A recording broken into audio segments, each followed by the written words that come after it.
welcome back. So today I will be making almond pistachio craisin wafers.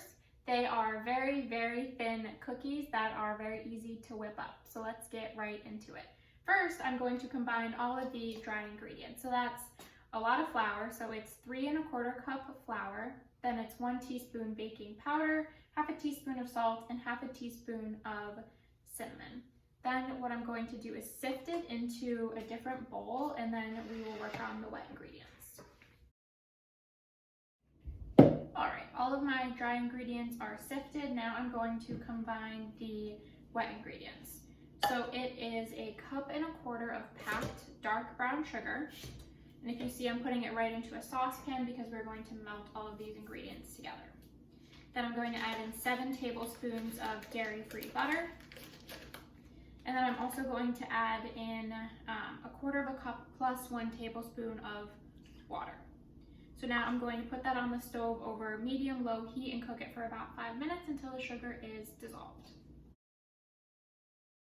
While my wet ingredients are melting, I'm just going to mention that I already prepared a loaf pan because once the dough is combined, we're going to set it in here and then we're going to chill it so it is more firm. So you can do that while your wet ingredients are melting.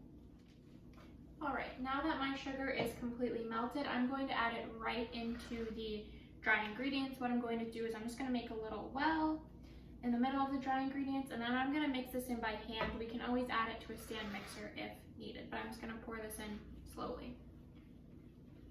It is a little tough to combine. It's almost like a toffee mixture, so just be patient with it and continue to stir until it is all combined.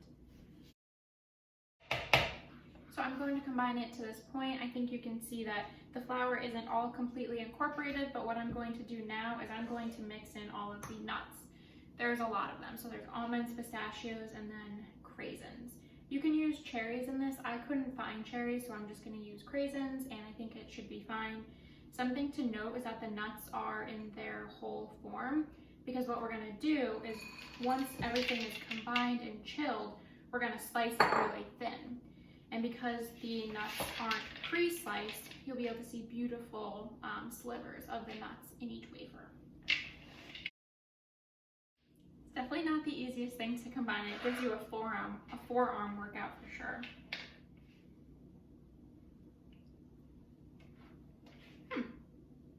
Very interesting taste.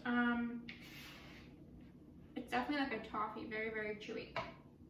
But now, we're going to attempt to put this right into the loaf pan, and it definitely is going to need to chill because it is still pretty warm to the touch.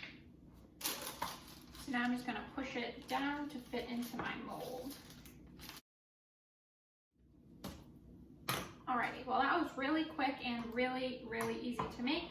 So it is going to set in the freezer for I'm not sure how long I'm going to put it in for actually. I'm just going to put it in, and I'm sure maybe half hour, but I'll keep checking it to see once it has firmed up a bit. So I'm going to pop this in the freezer now.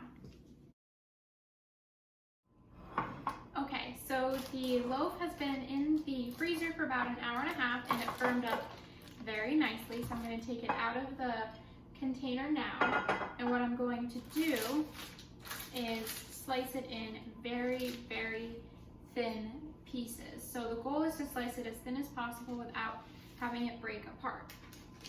So let's try that now.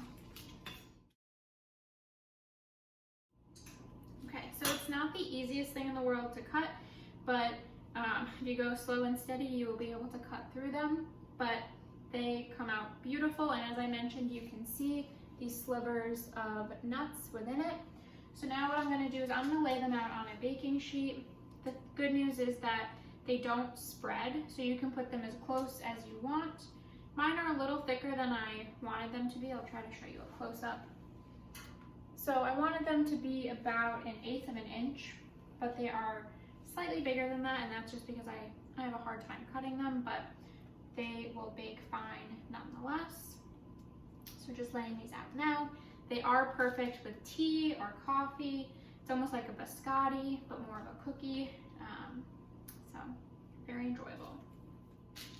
All right, so if it starts getting a little warm, I would suggest just putting it right back in the fridge or the freezer because it is much easier to cut when it is cold. Not frozen because you won't be able to cut through it, but I'm gonna show you what they look like all laid out on the tray. They look great, so now I'm gonna put them in the oven. The oven is preheating to 375. Mine is almost all the way there, so we're gonna put it in for about 10 minutes and check it then. So I'll be right back. So my oven is finished preheating and I'm gonna put these in at 375 for about 10 minutes. All right, they've been in there for about 12 minutes. I'm going to take them out now.